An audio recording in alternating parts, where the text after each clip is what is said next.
Temitope Balogan. Joshua was born on June 12, 1963, in the rural town of Arigidi Akoko in Ondo State, Nigeria. From the earliest years of his life, those around him sensed there was something unusual about this quiet child. Accounts from his childhood describe how he was drawn to Scripture, leading prayers among classmates and showing a spiritual sensitivity beyond his years. He attended St. Stephen's Anglican Primary School, where he was active in the Students' Christian Fellowship, often praying and mediating for others even as a student. After primary school, his life took a turn when he attempted to pursue formal military training. Having passed the entrance exam into the Nigerian Defense Academy in Kaduna, he was poised to change direction, but circumstances beyond his control intervened. A mechanical breakdown left him stranded for days, derailing his plans and setting him back emotionally. It was one of the first of many moments in his life that would lead him back to a deeper reliance on faith and perseverance. Despite setbacks, TB Joshua's connection to faith remained central. Early testimonies from his own ministry speak of visions, divine encounters, and a sense that he was called for something greater.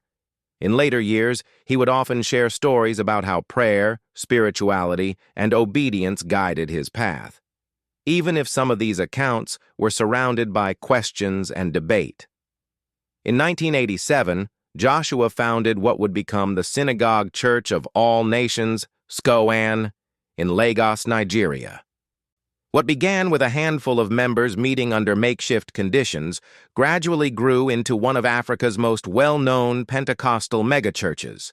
From humble beginnings, SCOAN expanded rapidly, attracting not only locals but visitors from across Africa and beyond, drawn by stories of healing, spiritual deliverance, and prophetic ministry. SCOAN's rise was remarkable in scale. Over the years, weekly services drew thousands of attendees, and the church became a major pilgrimage destination for those seeking spiritual intervention. The power and spectacle of the services, marked by extended prayer, testimonies, and promises of miracles, were broadcast to the world. In 2006, the ministry launched Emmanuel TV, a television network aimed at spreading its message globally. At its height, the channel became one of the most viewed Christian ministry platforms in the world, with millions of followers on social media and subscribers on YouTube before the channel faced suspensions and removals in later years. Central to TB Joshua's appeal was his reputation as a man of miracles. Followers claimed that he had the ability to heal the sick, restore the broken, and intervene in desperate situations through prayer. SCOAN's prayer lines became legendary, with people lining up for hours, convinced that physical and spiritual restoration awaited them.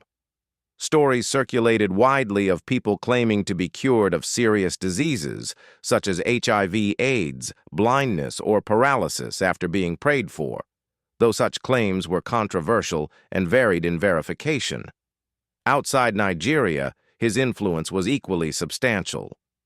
Emmanuel TV broadcasts reached Africa, Latin America, Europe, and parts of Asia, translating into multiple languages.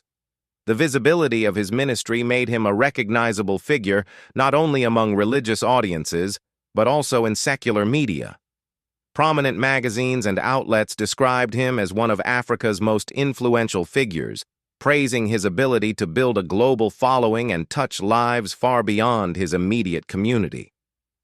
Joshua's public profile included a wide range of activities beyond Sunday services and television broadcasts. He spearheaded humanitarian efforts across the globe, with SCOAN supporting disaster relief work, educational initiatives, and community development programs. Reports noted contributions to rebuilding a school in Ecuador after an earthquake, building an Emmanuel School in Lahore, Pakistan, and supporting scholarship programs for underprivileged students. In Nigeria, he donated funds to restore electricity to impoverished communities, provided financial and welfare support to victims of human trafficking, and even supported law enforcement agencies in various countries. Such actions earned him accolades and recognition, including an Officer of the Order of the Federal Republic, OFR, by the Nigerian government. While many praised T.B. Joshua for his outreach and charity, his life and ministry were not without intense controversy. Skeptics questioned both the authenticity of his claimed miracles and the methods employed in his services. One of the most persistent criticisms came from investigative reports that challenged the legitimacy of staged healings. A notable BBC investigation revealed testimony from former insiders alleging that some miracles were manipulated or staged, using scripted presentations and selective filming to create dramatic before and after sequences. Critics claimed that an emergency department within the church screened individuals, choosing those whose conditions were more likely to look dramatic on camera. This kind of criticism fueled broader debate around his ministry. Journalists and religious commentators raised questions about the ethical and spiritual implications of unverified miracle claims, particularly when vulnerable individuals sought help.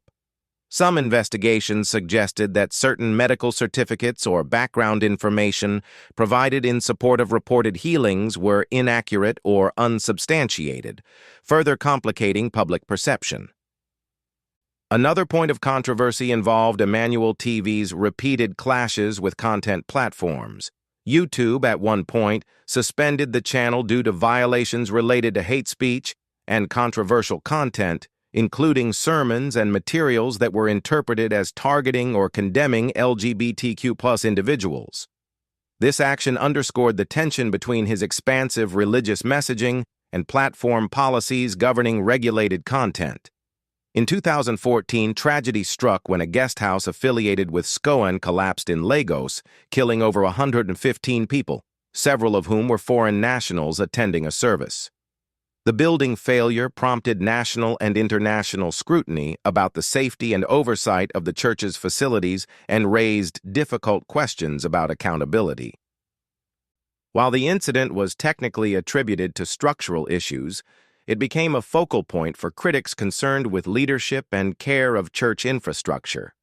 Despite such controversies, T.B. Joshua remained an immensely compelling figure for millions of followers who believed deeply in his ministry. Celebrities and ordinary believers alike often shared testimony of spiritual breakthroughs, deliverance, or prophetic insights they attributed to his prayers.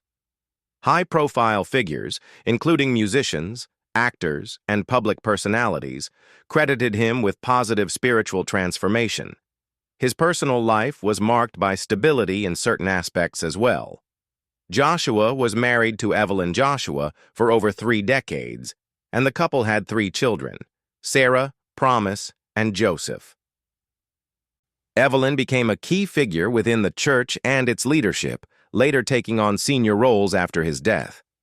On June 5, 2021, T.B. Joshua's life came to a close just 1 week before his 58th birthday after conducting an evening service in Lagos. According to reports, he showed no signs of illness prior to that service, and his sudden passing shocked millions of followers. Statements from family and church leaders emphasized that he spent his final moments in service and prayer. The announcement of his death generated widespread reaction within Nigeria and internationally, with many describing it as a significant loss to religious communities and to the broader landscape of charismatic Christianity. His funeral in Lagos became a major event, drawing followers from across national borders, with disciples recounting personal experiences and tributes at length. For many, his passing was not just the end of a ministry, but a moment to reflect on his enduring influence and the transformational effects he claimed to have had on people's lives around the world. In the years following his death, discussions around T.B. Joshua's legacy have remained active. Supporters continue to share testimonials of faith and healing attributed to his ministry, ensuring that his teachings and recordings remain part of global Pentecostal discourse. At the same time, critical voices and investigative reports remain part of the public record, reminding observers that his life and work were complex and often driven by passionate belief on both sides. If you enjoyed this video and want more, please like, subscribe, and share.